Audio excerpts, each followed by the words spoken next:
Pour se libérer des entraves de la nature et se soustraire à l'exploitation de ses semblables, l'homme doit lutter pour progresser, lutter pour conquérir le bien-être, lutter pour conserver les acquis et les accroître sans cesse. Ce mouvement de la conscience à l'action, de l'action à son objet, de l'objet à la conscience, fondé sur les capacités intellectuelles et physiques de l'homme, et guidé par les claires visions d'une idéologie progressiste et populaire, exprime la propriété et la vitalité de la révolution, qui est l'intime connexion de la pensée,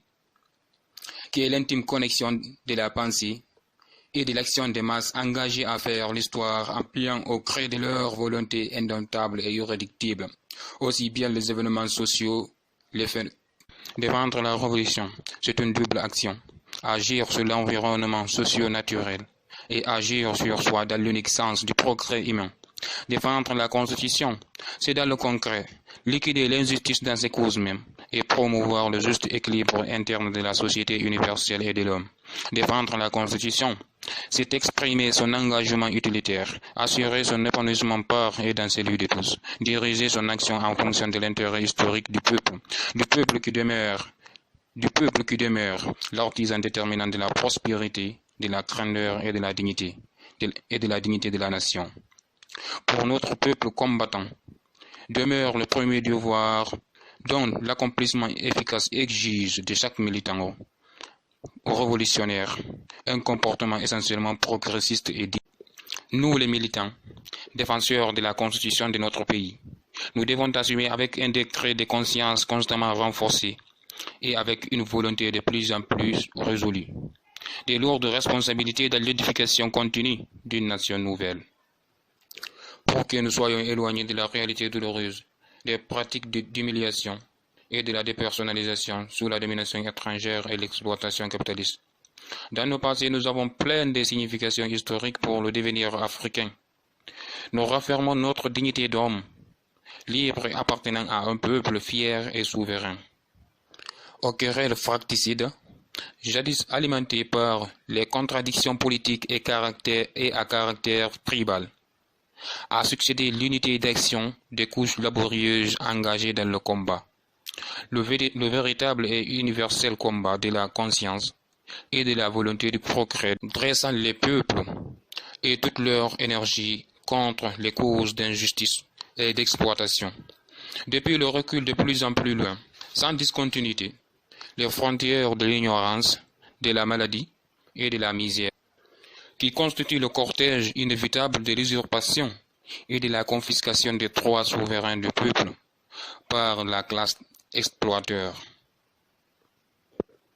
Désormais, l'indépendance de la Guinée est et sera toujours devenue une nation, un peuple, une conscience, une personnalité, donc une force, la République populaire et démocratique de Guinée, engagée irréversiblement dans la révolution, a reconquis totalement, définitivement, son droit à la vie.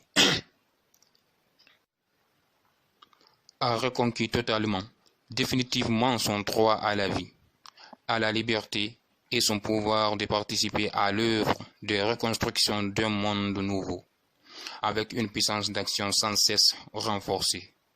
En un mot, le destin de la République de Guinée ne peut dépendre désormais que de la seule volonté du peuple guinéen. Aussi, par cette attitude de courage et de détermination, le régime guinéen a conquis une place digne dans le concert des nations tant en Afrique que dans le monde.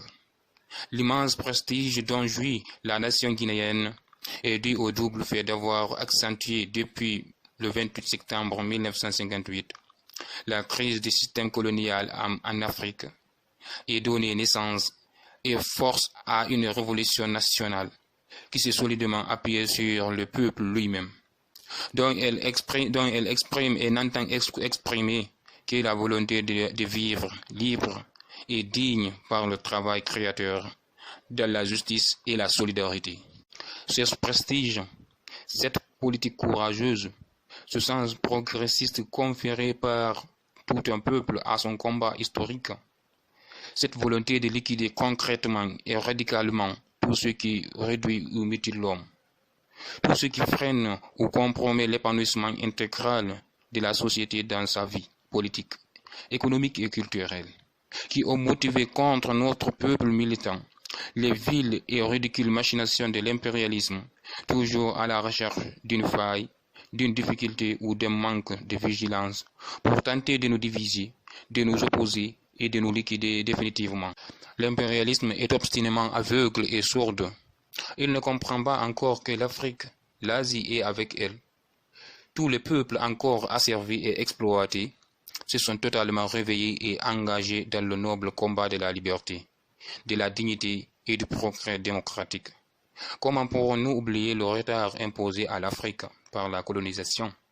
L'impérialisme, c'est la barbarie. La colonisation, c'est l'indignité. Le néocolonialisme, la duperie. Le peuple de Guinée n'oublie pas qu'à la date du 2 octobre 1958, après 60 années d'enfer terrestre, et malgré l'affirmation d'une prétendue mission civilisatrice, conçue à l'intention d'hommes assimilés abusivement aux bêtes de somme, notre pays, aux premières semaines de sa libération du joug colonial, disposait de moins d'une douzaine d'universitaires et d'officiers. Il ne comptait sur aucun moyen financier, aucune usine, aucune fabrique lui appartenant en propre. La nation plongée dans la médiocrité et l'insuffisance, dans l'analphabétisme et ravagée par des grandes endémies, ne comptait que sur son génie créateur pour la valorisation de ses immenses recherches, économiques et culturelles, potentielles jusque-là scandaleusement méconnues et inexploitées. Pour se libérer des entraves de la nature et se soustraire à l'exploitation de ses semblables.